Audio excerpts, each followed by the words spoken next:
Hi friends, welcome to my channel. இந்த மாதிரி சுவாரஸ்யமான கதைகளை கேட்க நீங்க இப்பதான் நம்ம சேனலுக்கு முதல் முறையா வரீங்கன்னா மறக்காம நம்ம சேனலை சப்ஸ்கிரைப் பண்ணி வச்சுக்கோங்க. பக்கத்துல இருக்க பெல் ஐகானையும் கிளிக் பண்ணிக்கோங்க. என் பெயர் ஷாலினி. என் வீட்டு வேலைக்காரனுக்கு வயது 19 இருக்கும். அவன் எப்பொழுதும் என் பின்னால்தான் சுற்றி வருவான்.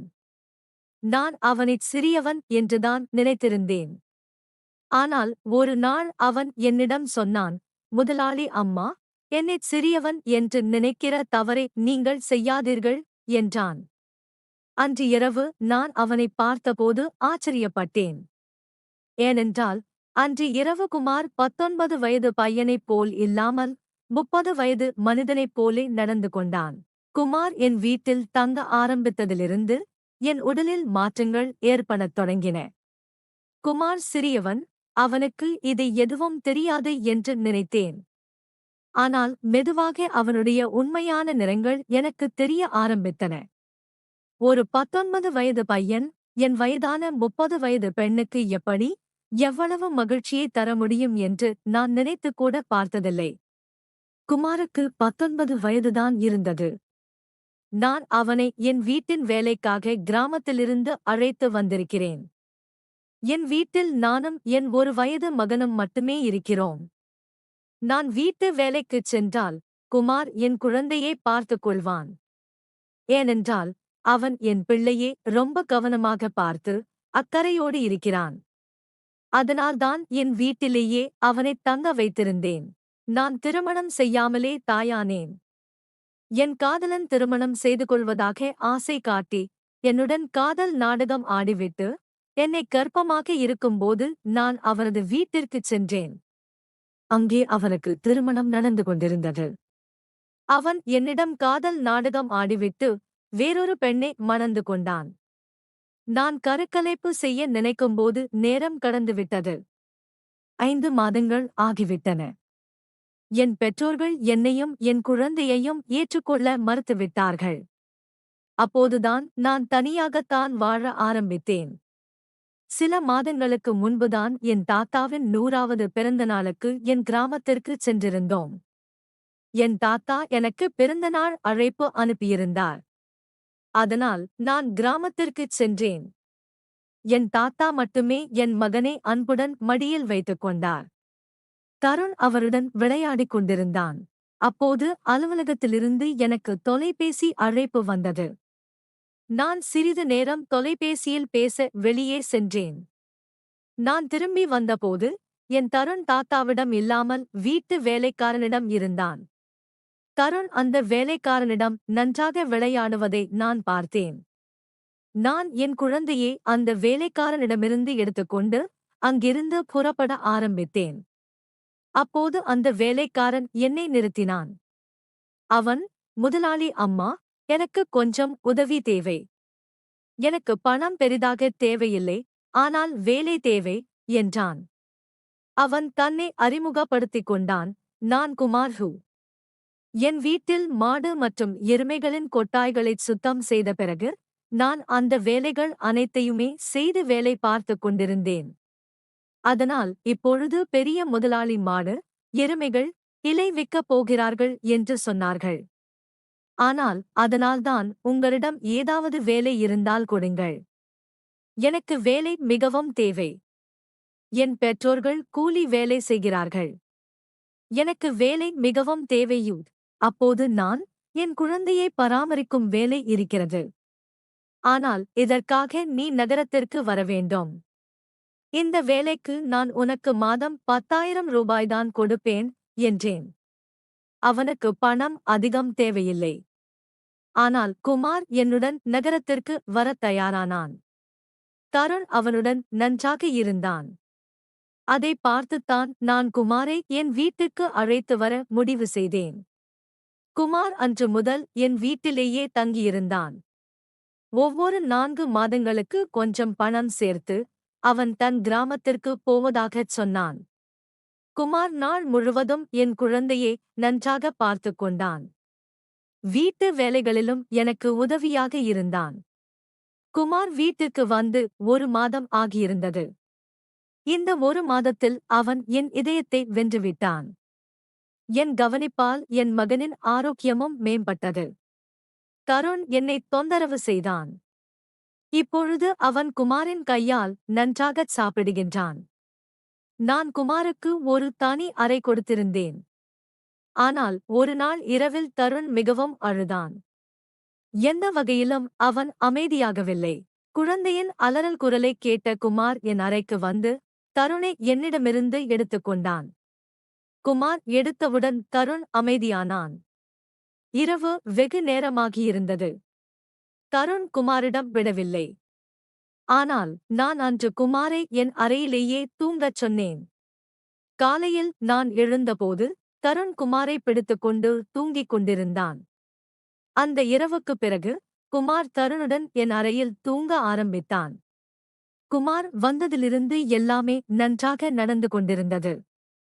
குமாரின் வேலையில் நான் மகிழ்ச்சி அடைந்து விடுமுறை நாளில் அவனை ஒரு மாலுக்கு அழைத்துச் சென்றேன். அவனுக்காக ஆடைகளை வாங்கிக் கொடுத்தேன். சலூனுக்குப் போய் அவனுக்கு புதிய ஹேர் ஸ்டைலும் செய்து கொண்டேன்.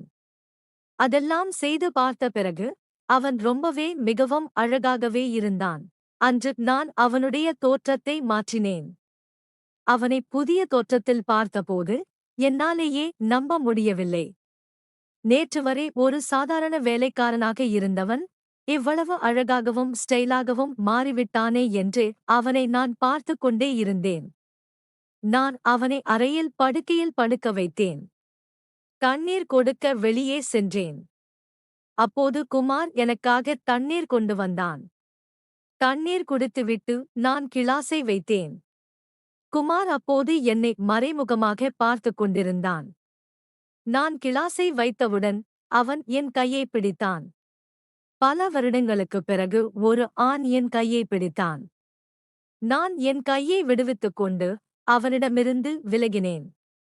அப்போது குமார் சொன்னான், முதலாளி அம்மா, உங்களால்தான் இன்று என்னை நேசிக்க கற்றுக்கொண்டேன். வாழ்க்கை மிகவும் அழகானது, அதை வாழத் தெரிந்திருக்க வேண்டும் என்று நீங்கள் என் வாழ்க்கையை மாற்றியதன் மூலம் எனக்கு பெரும் உதவி செய்தீர்கள். நான் உண்மையில் மிகவும் நன்றாகத்தான் இருக்கிறேன் என்றான். குமாரின் முகத்தில் இருந்த சந்தோஷத்தைப் பார்த்து நான் சந்தோஷப்பட்டேன். மிகவும் சுத்தமாகவும் அழகாகவும் வாழ ஆரம்பித்தான். அவனுக்கு 19 வயதுதான். ஆனால் அவன் தன்னுடைய உடம்பை நன்றாக பராமரித்து வைத்திருந்தான். அவன் வீட்டிலும் தினமும் உடற்பயிற்சி செய்தான். நான் அவனிடம் அவனுடைய படிப்பைப் பற்றிக் கேட்டேன். ஆனால் இப்போது அவனுக்கு படிப்பில் ஆர்வம் இல்லை என்று சொன்னான். நான் தினமும் காலை அலுவலகத்திற்குப் போவதற்கு முன் என் குழந்தையின் கன்னத்தை தட்டிக் கொடுத்துவிட்டு அலுவலகத்திற்குப் போவேன். அப்போது என் குழந்தை தருணை குமார் மடியில் கொஞ்சிக் கொண்டு இருந்தான். அப்போது அவன் கன்னத்தில் கை வைக்கும்போது, தருண் கன்னத்தில் கை வைக்கும்போது குமாரின் கன்னத்தில் கை பட்டுவிட்டது. உடனே என்னை விசித்திரமாக பார்த்தான். அது எனக்கு மிகவும் சங்கடமாக இருந்தது. நான் அவனிடம் மன்னிப்பு கேட்டுவிட்டு அலுவலகத்திற்கு புறப்பட்டேன். மாலையில் நான் வீடு திரும்பிய போதும் கூட என்னால் குமாரின் கண்களை பார்க்க முடியவில்லை. குமார் தருணுக்கு சாப்பாடு ஊட்டி தூங்க வைத்தான். பிறகு நாங்கள் இருவரும் சேர்ந்து சாப்பிட்டோம். சாப்பிட்ட பிறகுதான் என் அறைக்குச் சென்றேன். அங்கே நான் மருந்துகளை எடுத்துக் கொண்டிருந்தேன். எனக்கு ஒற்றை தலைவலி பிரச்சனை இருக்கிறது. அதற்கான மருந்தை எடுத்துக் கொண்டிருந்தேன். மருந்து எடுத்த பிறகு என் தலைவலி மிகவும் வலித்தது. நான் என் அறையில் தலையை பிடித்துக்கொண்டு உட்கார்ந்திருந்தேன். சிறிது நேரம் கழித்து குமார் அறைக்குள் வந்தான். நான் இந்த நிலையில் இருப்பதைப் பார்த்து, என்ன ஆனது முதலாளி அம்மா என்று கேட்டான். என் தலை வலிப்பதாகத் தெரிந்ததும் அவன் என் தலையை மசாஜ் செய்ய ஆரம்பித்தான். குமாரின் மசாஜ் ஆறுதலாய் இருந்தது. மெதுவாக எனக்கு ஆழ்ந்த தூக்கம் வந்தது. அன்று இரவு எனக்கு நன்றாக தூக்கம் வந்தது. அடுத்த நாள் எங்கள் அலுவலகத்தில் பாரம்பரிய தினவிழா இருந்தது. அதற்காக நான் மாறுவேடத்தில் அழகான ஒரு ஃபிராக் மேரி போட்டுக்கொண்டு நான் ரெடியாகியிருந்தேன். அப்போது குமாரை அறைக்கு அழைத்து முடிச்சைக் கட்டச் சொன்னேன். நான் அவரைச் சிறியவன் என்று நினைத்திருந்தேன். ஆனால் அவனிடம் இந்த வேலை செய்யச் சொன்னேன். எனக்கு வேறு வழியும் இல்லை. தயாராகி நான் புறப்பட ஆரம்பித்தபோது குமார் என்னைத் தடுத்து, உள்ளிருந்து அவன் தன்னைக் காதுக்குப் பின்னால் காஜல் போட்டுவிட்டு, எஜமானி அம்மா, இப்பதான் உங்கள் மேல் யாருடைய கண்ணும் படாது. ஏனென்றால் நீங்கள் கண்ணுப்படும் அளவிற்கு அவ்வளவு அழகாக இருக்கிறீர்கள். இப்ப நீங்கள் செல்லுங்கள் என்று அவன் தனது உதட்டுக்குக் கீழ் ஒரு திருஷ்டி போட்டு ஒன்றை வைத்துவிட்டான். பிறகு நான் குமாரை அதற்கு அதிகமாக நேசிக்கவும் ஆரம்பித்தேன். நான் அவளுடைய காதலும் என்னுடன் வந்திருந்தார்கள். குமார் இன்று மிகவும் சுவையான உணவைச் சமைத்திருந்தான். என் தோழி ரம்யா 4 நாட்கள் என் வீட்டில் தங்கப் போகிறாள். அடுத்த 3 நாட்களுக்கு அவனுடைய காதலும் என் வீட்டில் இருந்தான். அடுத்த நாள் இரவு குமார் உணவு சமைத்து ரம்யாவையும் அவனுடைய காதலையும் சாப்பிட அழைத்தான். ஆனால் அவர் இருவரும் அறையில் 2 பேரும் டிரிங்க் சாப்பிட்டுக் கொண்டிருந்தார்கள். ரம்யா அதிகமாக எடுத்துக்கொண்டாள். ஆனால் சாப்பிடுவதற்கு முன்பே தூங்கிவிட்டாள். அவளுடைய காதலன் ரோஹித் அவனும் சேர்ந்து இருவரும் ஒன்றாகத்தான் டிரிங்க் சாப்பிட்டார்கள். அவன் என்னிடம், நீங்கள் ரொம்ப அழகாக இருக்கிறீர்கள் என்றான். ரோஹித் இப்படி பேசியதும் குமார் அவனைக் கோபமாக பார்த்தான். சாப்பிட்டு முடித்தவுடன் ரோஹித் அவனது அறைக்குச் சென்றான். அவன் போனதும் குமார் என்னிடம், முதலாளி அம்மா, உங்களுடைய இந்த நண்பர்கள் எப்படி இருக்கிறார்கள்? இந்த மனிதன் பேச்சைத் துளியும் பிடிக்கவில்லை என்றான். அப்போது நான், குமார், நான் உன்னை வீட்டு உறவினரைப் போல நினைக்கிறேன். அதற்காக நீ என் விருந்தினர்களைப் பற்றி எதையும் பேச வேண்டாம். அந்த விருந்தினருக்கு சேவை செய்வதுதான் உன் வேலை. அதனால்தான் நீ அதை மட்டும் செய். மற்றபடி வேறு எதையும் கற்றுத் தர வேண்டிய அவசியம் எனக்கு கிடையாது என்று சொன்னேன். குமார் அதட்டிவிட்டு தன் அறைக்குச் சென்றான். நான் அவனை அதட்டியிருந்தாலும் அவன் எனக்காக தண்ணீர் கொண்டு வந்தான். அப்போது நான் என் மருந்தை எடுத்துக்கொண்டு தண்ணீர் கொடுத்துவிட்டு தூங்கினேன். என்று குமார் என் அறைக்கு தூங்க வரவில்லை என்று நினைத்தேன். ஆனால் காலையில் கண் விழித்தபோது அவன் என் அறையில் கண்டேன். சிறிது நேரத்தில் என் எதிரில் ரம்யா வந்தாள். அவள் மிகவும் கோபமாக இருந்தாள். குமார் என் முன் கொண்டு வந்து நிறுத்தி ரம்யாவின் துப்பட்டா கட்டியிருந்தது. ரம்யா, உன் இந்த கிராமத்து வேலைக்காரன் என் காதலின் கையை உடைத்துவிட்டான். குமார் தலையை மட்டும் ஆட்டி, முதலாளி அம்மா, நான் எதுவும் செய்யவில்லை. இரவில் ரோஹித் சார்தான் போதையில் இருந்திருப்பார். அப்போது அவர் சமநிலையை இழந்து விழுந்திருப்பார். நான் ஏன் ரோஹித் சார் மீது கை வைக்கப் போகிறேன் என்றான். ரம்யா இன்னும் தெளியவில்லாமல் இருப்பது போல் எனக்குத் தோன்றியது. அதனால் குமார் எனக்காக அவரிடமிருந்து மன்னிப்பு கேட்டான். ரம்யாவும் ரோஹித்தும் அங்கிருந்து புறப்பட்டுச் சென்றார்கள். குமார் என்னிடமிருந்து மன்னிப்பு கேட்க ஆரம்பித்தான். அவன் எதுவும் செய்யவில்லை என்று எனக்குத் தெரியும் என்று நான் விடுமுறை எடுத்தேன். ஏனென்றால் பல நாட்களாக பிஸியாகவே இருந்தேன். இன்று எனக்காக கொஞ்ச நேரம் ஒதுக்கலாம் என்று நினைத்தேன். தன் காலை உணவைச் சாப்பிட்ட பிறகு நான் மீண்டும் 1 மணி நேரம் தூங்கினேன்.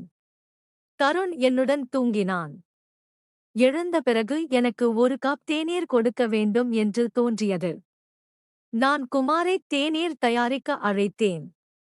ஆனால் அவனிடமிருந்து எந்த பதிலும் வரவில்லை. அவனைத் தேடிக்கொண்டே அவன் அறைக்குச் சென்றேன். அங்கே குமார் குளித்து முடித்துவிட்டு குளியல் அறையிலிருந்து வெளியே வந்தான். அப்போது அவன் மிகவும் அழகாகவே இருந்தான். ஒரு வகையில் அவனை எனக்கு ரொம்பவே பிடித்திருந்தது. அப்போது குமார் என்னை அழைத்தான். ஆனாலும் நான் என் நினைவை இழந்து அவனை பார்த்துக் கொண்டிருந்தேன். என் கண்களுக்கு முன்னால் ஒரு சைகை செய்தான். அப்போது எனக்கு நினைவு வந்தது. நான் அவனிடம் எனக்காக தேநீர் தயாரிக்கச் சொன்னேன்.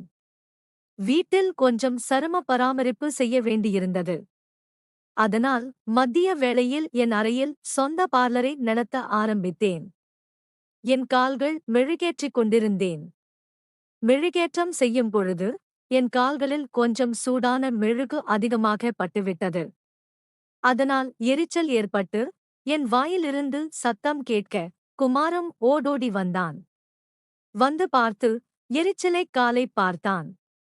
அவன் காலிலிருந்து சூடான மெழுகை எடுத்துவிட்டு, அங்கேயே கிரீம் போட்டுத் தடவினான். அவனுடைய கைகள் என் கால்களில் பட்டுக்கொண்டிருந்தன. குமார் என் கால் மீது சற்று பலமாக கை வைத்து அழுத்த, என் வலியால் அலறினேன். நான் இந்த நிலையில் இருப்பதைப் பார்த்து, அவன், முதலாளி அம்மா, இப்போது நீங்கள் ஓய்வெடுத்துக் கொள்ளுங்கள். நீங்கள் என்ன செய்ய வேண்டுமோ சொல்லுங்கள், நான் உங்களுக்கு உதவி செய்கிறேன், என்றான். நான், உன்னிடம் மற்றபடி வேறு ஒன்றும் தேவையில்லை. நீ இப்போதைக்கு கிளம்பலாம், என்று சொன்னேன். அவன் என் முகத்தை மசாஜ் செய்தான். அவன் மசாஜ் செய்ததில் எனக்கு மிகவும் ஆறுதல் கிடைத்தது. இன்றைய விடுமுறையினால் எனக்கு அமைதியாகவே கழிந்தது. குமாரிடம் எல்லா நல்ல குணங்களும் நிறைந்தன. எல்லா வேளையிலும் அவன் பின்வாங்குவதில்லை. இன்று இரவுதான் அவனை என் அருகில் தூங்க வேண்டாம் என்று சொல்லிவிட்டேன். நாள் முழுவதும் நம் வீட்டில் இருப்பதில்லை. குறைந்தபட்சம் இரவிலாவது நான் என் குழந்தையுடன் தனியாக நேரம் செலவிட வேண்டும். ஒவ்வொரு முறையும் குமார் என் அறைக்கு வருவது எனக்கு பிடிக்கவில்லை. அதனால் நான் அவனை என் அறையில் தூங்க வேண்டாம் என்று சொல்லிவிட்டேன். இப்படி நாட்கள் கழிந்தன. சில நாட்களாக குமார் இல்லாமல் தருண் இரவில் சரியாக தூங்கவில்லை. அதனால் மெதுவாக அவன் அழுவதை நிறுத்திவிட்டான். ஆனால் என் மனதில் சில மாற்றங்கள் ஏற்படுவதை உணர்ந்தேன். காலையில் எழுந்தவுடன் என் உடல் மிகவும் வலிக்க ஆரம்பித்தது. திடீரென்று இது ஏன் நடக்கிறது என்று புரியவில்லை. சில நாட்களில் உடல் வலி மிகவும் அதிகமாகி, படுக்கையிலிருந்து எழுந்து கூட முடியவில்லை. நான் அலுவலகத்திலிருந்து ஒரு வார விடுமுறையும் எடுத்துக்கொண்டேன். இப்போது முழு நேரமும் தருண் குமாருடன் இருந்திருக்கிறான். அவனுக்கு பசித்தால் குமார் அடிக்கடி என் அருகில் வருவான். ஆனால் இன்றுதான் என் தலையை பிடித்துக்கொண்டு உட்கார்ந்திருக்க, இரவில் குமார் தண்ணீர் எடுத்துக்கொண்டு தன் அறைக்கு வந்தான். நான் என் தலையில் கை வைத்திருப்பதைப் பார்த்து, முதலாளி அம்மா, நான் உங்களுக்கு மசாஜ் செய்துவிடட்டுமா, என்று கேட்டான். நானும் வேறு வழியில்லாமல், தலைவலி நிற்கும் என்று, சரி, என்று ஒத்துக்கொண்டேன். அவனும் வழக்கம் போல் எனக்கு மசாஜ் செய்தது ஆறுதலாக இருந்தது. மசாஜ் செய்வதனால் என் வலி சற்றே மறைந்துவிட்டது. உங்களுக்கு தருணின் தந்தை நினைவுக்கு வருவதில்லையா? நீங்கள் இவ்வளவு அழகாகவும் இளமையாகவும் இருந்தும் ஏன் இன்னும் தனியாகவே இருக்கிறீர்கள், என்று கேட்டான்.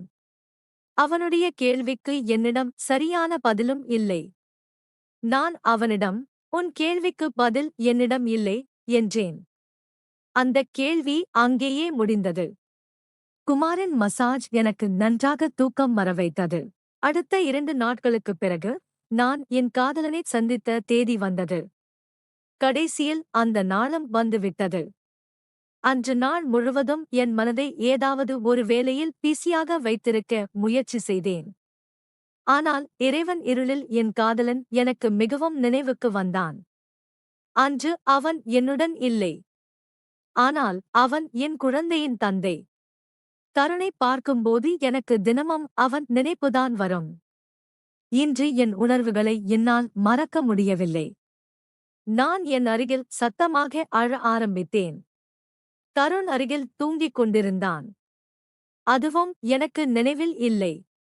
நான் இன்று என் மருந்துகளையும் எடுக்கவில்லை. அப்போதே குமார் தண்ணீர் எடுத்துக்கொண்டு தன் அறைக்கு வந்தான். நான் அழுவதைப் பார்த்து, அவன் எனக்கு தண்ணீர் கொடுத்தான். நான் அமைதியானதும், அவன் எனக்கு மருந்துகள் கொடுத்தான். என் அழுகையின் சத்தத்தால் தருண் லேசாக எழுந்துவிட்டான். குமார் என்னை அவனது அறைக்கு அழைத்துச் சென்றான். அங்கே போய் நான் குமாரின் கையை பிடித்துக்கொண்டு, நான் என் உணர்வை இழந்துவிட்டதைப் போல் இருந்தேன். நான் அழுவதற்கான காரணத்தைக் கேட்டு, குமாரும் இப்போது அமைதியாகிவிட்டான். அவன் தொடர்ந்து என் கண்ணீரைத் துடைத்துக் கொண்டிருந்தான். நான் அழுது கொண்டிருந்தேன். அவன் கையை பிடித்துக்கொண்டு, அவனை என் அருகில் அமர வைத்தேன். அப்போது குமார் சொன்னான், முதலாளி அம்மா, நான் இன்னும் சின்ன பையன், எனக்கு எதுவும் தெரியாது, என்றான். அவன் பேச்சைக் கேட்டு நான் மெதுவாக அவன் அருகில் சென்றேன். அந்த இரவு முழுவதும் நான் அவன் அருகிலேயே இருந்தேன். ஆனால் காலையில் நான் எழுந்தபோது அவன் அருகில் இல்லை. அவனுடைய சட்டை மட்டுமே அங்கு இருந்தது. வேறு எங்கு சென்றிருப்பான் என்று பார்த்துக் கொண்டிருக்க அவனை வெளியில் வந்து பார்த்தேன். அப்போது குமார் என் குழந்தைக்கு பால் மற்றும் பிஸ்கட் ஊட்டுவதை நான் பார்த்தேன். எனக்கு தருணை பற்றி நினைக்கவில்லை. ஆனால் குமார் அவனை மறக்கவில்லை. அவன் எங்கள் இருவரையும் தந்தையாகவும் தாயாகவும் மகனையும் சந்தோஷமாக பார்த்துக் கொண்டான். இரவுக்குப் பிறகு நான் காலையில் தாமதமாக எழுந்தேன். அந்த நாள் முழுவதும் குமார் என்னை பார்க்கவில்லை. என்று ரம்யா என்னைச் சந்திக்க வீட்டிற்கு வந்தாள். அவள் குமாரை பார்க்கவில்லை, ஆனால் குமார் அவளுக்கு தண்ணீர் கொடுத்தான். பின்பு அறையை விட்டு வெளியேறினான். சிறிது நேரம் பேசிய பிறகு ரம்யா புறப்பட ஆரம்பித்தாள். போகும்போது அவள் என்னிடம், உன் வேலைக்காரனை எவ்வளவு சீக்கிரம் முடியுமோ அவ்வளவு சீக்கிரம் இங்கிருந்து அனுப்பிவிடு. அவன் பார்க்க எவ்வளவு அப்பாவியைப் போல இருக்கிறானே. அப்பாவி இல்லை என்றாள். அவள் பேச்சை நான் பெரிதாக எடுத்துக்கொள்ளவில்லை. வழக்கம்போல் இரவு உணவு சாப்பிட்ட பிறகு குமார் என் அறைக்கு தண்ணீர் கிளாஸ் எடுத்துக்கொண்டு வந்தான். தருணை தூங்க வைத்தான். தருண் இன்று ஊஞ்சலில் ஆடிக்கொண்டிருந்தான். குமார் அவனை பார்த்து கொண்டிருந்தான். நான் என் அறையின் விளக்கை அணைத்துவிட்டு தூங்கினேன். சிறிது நேரத்திற்குப் பிறகு என் அறையில் தருணின் குரல் கேட்டது. அவனுடைய குரலால் என் தூக்கம் கலைந்தது. அதன் பிறகு குமார் அவனைப் போய்த் தூக்கி அவனுக்கு ஆறுதல் சொல்லி அழைத்தான். அதன் பிறகு எழுந்திருக்கும்போது அவனுடைய அழுகைச் சத்தம் நின்றது. சிறிது நேரத்திற்குப் பிறகு என் அறைக்கதவு திறக்கும் சத்தம் கேட்டது. நான் அமைதியாக எல்லாவற்றையும் பார்த்துக் கொண்டிருந்தேன். குமார்